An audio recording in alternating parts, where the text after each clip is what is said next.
Read all about it. Get your copies while they last. Stop the presses. And now for something completely different.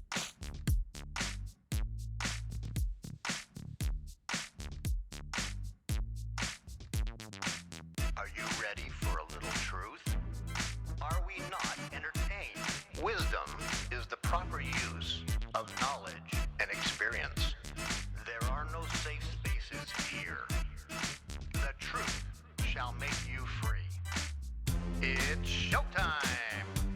So you want the truth, but can you handle the truth? Well, here's another fine mess you've gotten us into.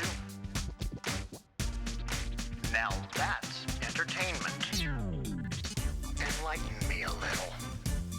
What you say is quite logical. And what did we learn? Prepare yourself for a little sensory overload. I came here for the truth. 47 years ago, stand by the Roll Show intro. Roll Show intro in 3, 2, 1, go. This is the Craig L. Hayes Show. Hello, America. Family, friends, and listeners all around this planet we call home. This is the Craig L. Hayes Show, and I am Craig L. Hayes. And today's date is the 31st of July, 2024. Today's show is pretty crazy for me. Today, I come to a little bit of a conclusion of one chapter of my life. 44 years ago, I started working as a stagehand out of the Stagehands Local 720 here in Las Vegas. And today is the last day before my retirement, which starts tomorrow morning. Don't have to get up, punch any time clocks, nothing like that.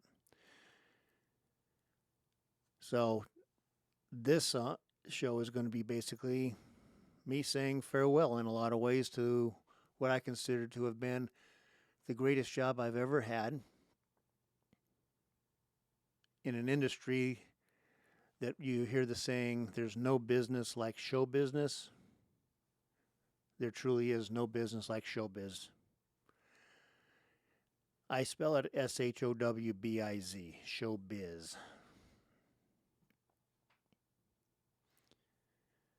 At 18 years old, I came out of high school, graduated. 2 days later, I was working at the MGM scenery shop here in Las Vegas, building Hollywood Jubilee for the MGM Grand, which was the biggest production show that had ever been built. And then I took a little trip down to Australia for a couple years, came back,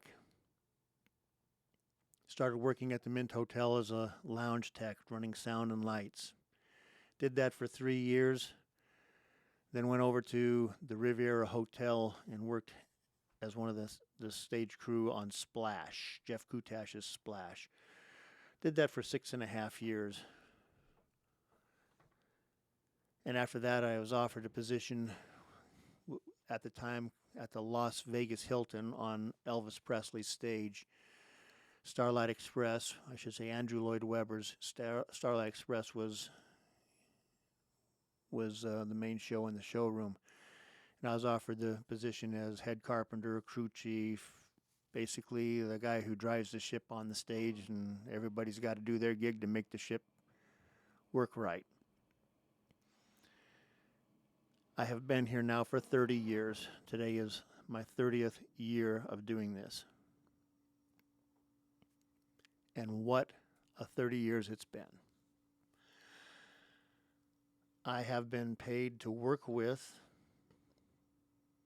be around, assist,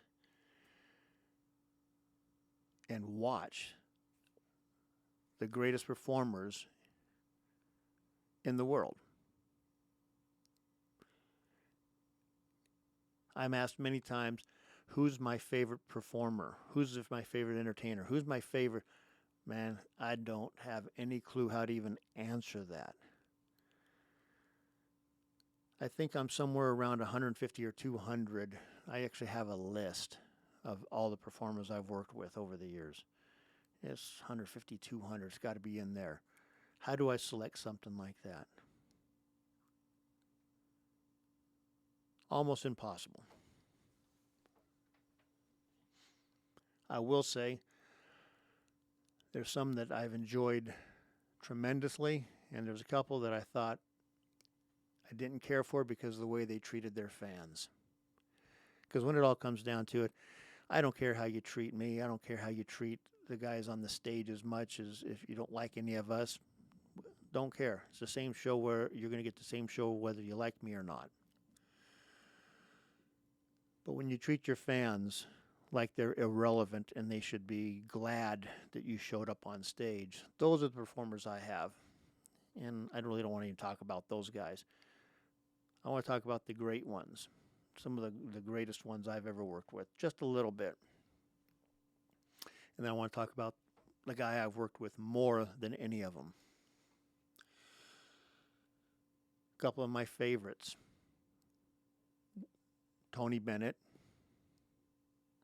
and Johnny Mathis are probably two right up there in the very top 10 of my favorite guys. The most down-to-earth, wonderful people you could ever imagine. Tony Bennett, rest his soul, is an ordinary guy that's just one of the greatest singers you could ever imagine.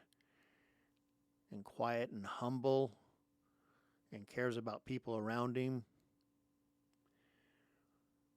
One instance is we're backstage before the show by the back door, and the back door opens up, and it's Tony Bennett. He walks in the back door. So we just give him a quick wave. He comes over and says, "Hey, what you guys talking about?" And so we're talking about the old shows and stuff going on in Vegas, and he gets into the conversation right with us, just like he's just one of the guys. And then after 10 minutes or so, he looks down at his watch and says, "Oh, I better go get changed. We got a show to do." That's the type of guy Tony Bennett was. Johnny Mathis would show up at the back door. No entourage, nobody. Neither did Tony Bennett. Johnny Mathis would show up. He never even stayed in the suites. Now here, it's now the Westgate. It's not the Las Vegas Hilton anymore. It's the Westgate Resort. They have 3 suites upstairs. They're like 18,000 square feet each. They're massive. And Johnny Mathis, he didn't like staying in those. He would stay at, like a courtyard, or he'd stay at, some kind of small place like that where he could cook his own meals and just take care of himself and come and go and be quiet.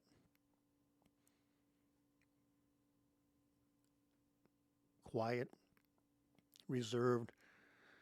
We both had a common friend that we'd talk about backstage that we had worked with many times over the years, we were friends with.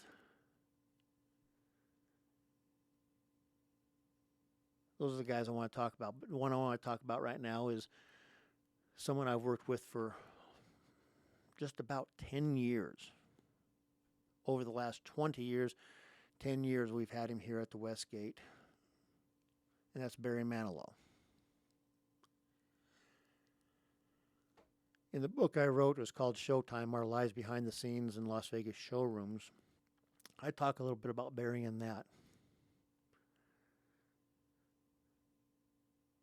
He is a perfectionist and is always creating. He is always looking how to make his show better. He's 81 years old, and he is still trying to make that perfect show. I admire that man so much. He can get a little temperamental, but everybody gets temperamental when you're trying to put on a perfect show. You want it perfect. I get it. I love that he is like that too. That has been my life, is wanting to do my job perfect, do everything I can do perfect.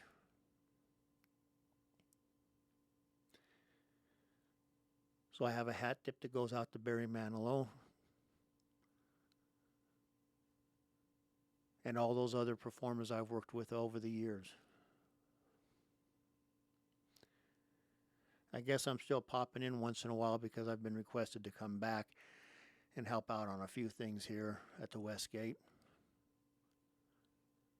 which I'm going to gladly do, and come in, see some faces and see some friends, and continue doing these podcasts. And I'm going to try to get some of these performers that I've worked with over the years onto this podcast and talk about these shows that they do, because these are amazing, talented people,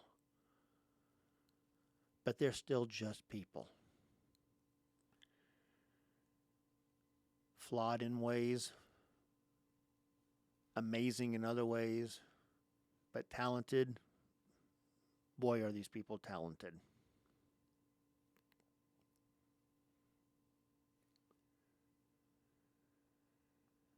The only thing better than working with some of these performers is working with some of the most talented and gifted technicians, lighting, sound, rigging, automation people over these years.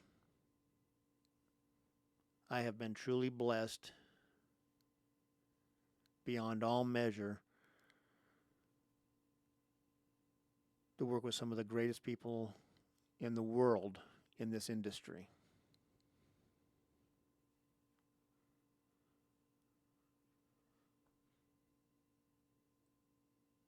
I could name so many of them, but the one that's been with me longest is Kelly Wolf. She's the head props here, and she has been an amazing head props and friend all these years. She loves this room and the business as much as I do.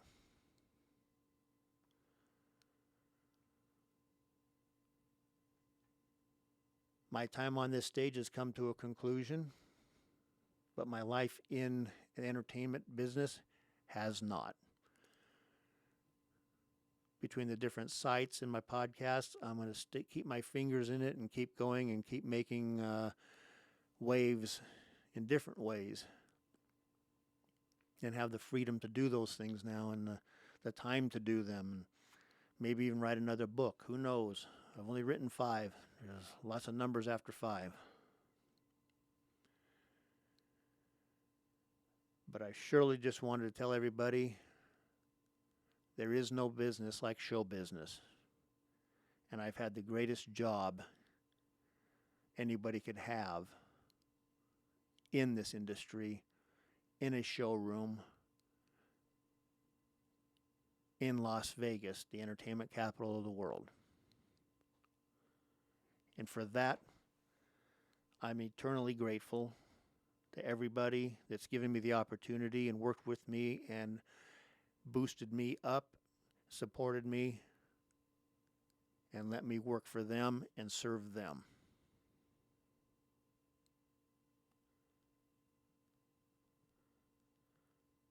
This is my dedication to every stagehand and person who works behind the scenes.